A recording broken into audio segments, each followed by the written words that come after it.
Esok paginya, Alika membuka kedua matanya perlahan. Apalagi penyebab ia terbangun dari tidurnya itu adalah karena sinar matahari yang menyorot tajam dari arah jendela. Siapa gerangan yang membuka jendela kamarnya pagi-pagi begini? Tiba-tiba Alika tersadar jika sekarang dirinya tinggal dengan Yustaf. Tapi ketika ia menoleh ke samping kanan bawahnya, tempat Yustaf tidur kemarin malam, Alika tak menemukan lelaki tersebut di sana. Bahkan spring bed-nya sudah dimasukkan kembali ke kolong tempat tidurnya. Selimut bahkan spraynya juga sudah dilipat. Semua terlihat begitu rapi. Lelaki itu pasti merasa tidak enak jika dirinya mendapati kamar Alika masih berantakan. Alika jadi semakin kagum dengan kebaikan Yustaf.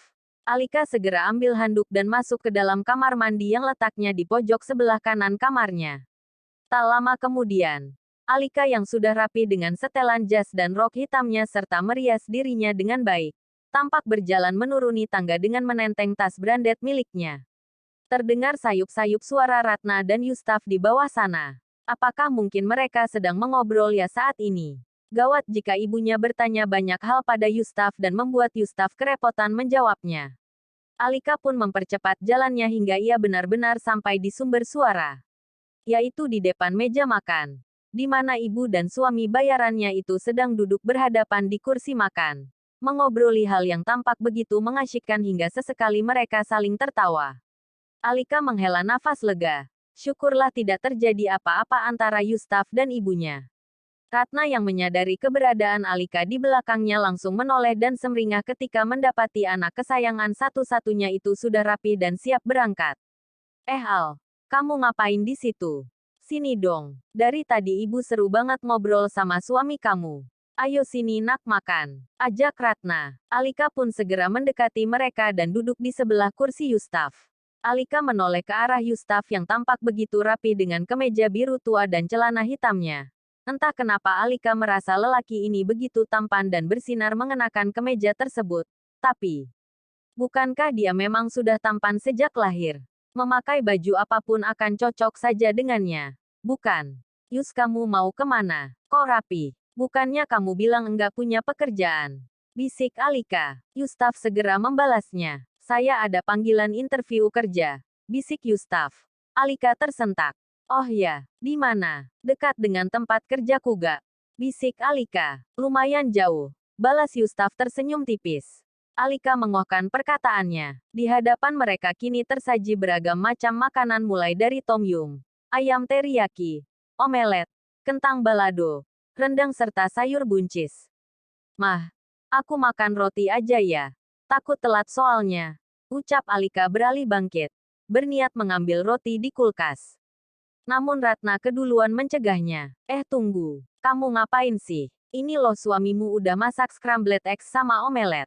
Enggak sopan banget sih kamu. Suamimu udah bela-belain masak juga. Gerutu Ratna. Alika terheran. Loh, Yustaf masak. Bukannya ini makanan yang sisa kemarin itu?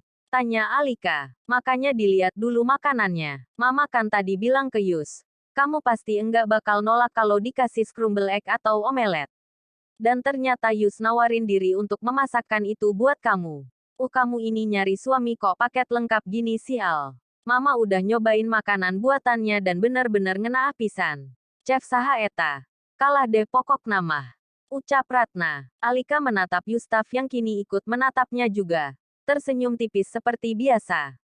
Ayo buru. Katanya telat. Nih buat kamu. Tadi Yustaf bikin cuma 2 porsi. Soalnya dia bilang tadi pengen pergi juga. Ada panggilan kerja katanya. Ucap Ratna seraya menyodorkan 1 piring berisi omelet dan scrambled eggs tersebut ke hadapan Alika. Alika pun mau tak mau duduk kembali di samping kursi Yustaf dan ambil sendok serta garpu. Ia mulai memakannya. Kamu doain ya Al, supaya Yustaf nanti diterima kerja. Tapi Mama agak menyayangkan sih dengan keputusan Yustaf yang tadi bilang katanya enggak mau memanfaatkan harta kekayaan kamu. Yus malah lebih milih kerja di luar dibanding menjadi direktur di perusahaan kamu. Mengambil alih perusahaan. Lihat tuh Al, suami kamu sampai segitunya menganggap kamu. Baik banget loh Yus itu. Puji Ratna. Alika hanya menggaruk kepalanya saat itu. Tapi Mama saranin untuk kamu Yus. Nanti kalau kamu udah kerja, Jangan lupa ya kalau Alika pasti suatu saat akan meneruskan perusahaan itu ke kamu. Karena Alika perempuan, Mama enggak mau Alika udah punya anak malah sibuk ngantor. Anaknya nanti jadi nggak ada yang ngurus. Mama gak mau. Nah di saat itu kamu harus siap kapanpun mengambil alih perusahaan Alika ya. Saran Ratna. Yustaf mengangguk dan tersenyum. Iya mah, jawabnya. Alika menyuap makanan di hadapannya dengan cepat. Namun baru beberapa suapan yang ia kunyah. Alika merasakan begitu enak cita rasa yang sedang dikunyah olehnya saat itu. Ini enak banget. Ucap Alika yang kembali menyuap scramble egg itu dengan sangat lahap. Yustaf yang melihatnya ikut senang dan tanpa sadar membuat Yustaf tersenyum tipis. Iya dong pasti enak. Kan Mama udah bilang. Kamu pasti bakalan suka. Yustaf itu masakannya mirip chef-chef di restoran. Ucap Ratna. Yustaf mengekeh dan hanya garuk-garuk kepala ketika dikatakan seperti itu. Ketika sedang makan dengan lahap, Alika tidak sadar jika ada sisa makanan di sudut bibirnya. Yustaf yang menyadari hal ini pun langsung mengusap sudut bibirnya itu dengan tanpa permisi. Alika tersentak. Mendadak suasana jadi sepanas itu. Apalagi ketika dirinya jadi beralih memusatkan pandangannya pada lelaki rupawan di sampingnya yang saat ini tersenyum. Seketika jantungnya berdebar sangat kencang hingga seluruh telinganya bisa dapat mendengar suara degupannya yang mendominasi. Barusan, apakah tidak termasuk dalam kontak fisik? Ah tidak, ini salah satu bagian dari tugasnya. Dia sedang melakukan tugasnya dengan sangat baik.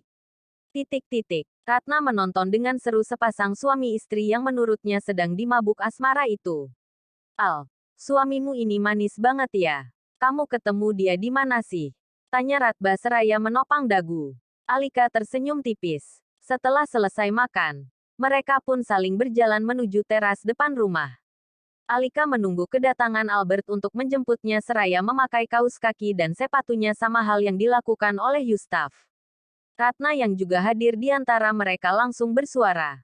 Kamu yakin Yus enggak mau bareng Alika berangkat? Bentar lagi loh. Dia datang. Tanya Ratna. Enggak mah.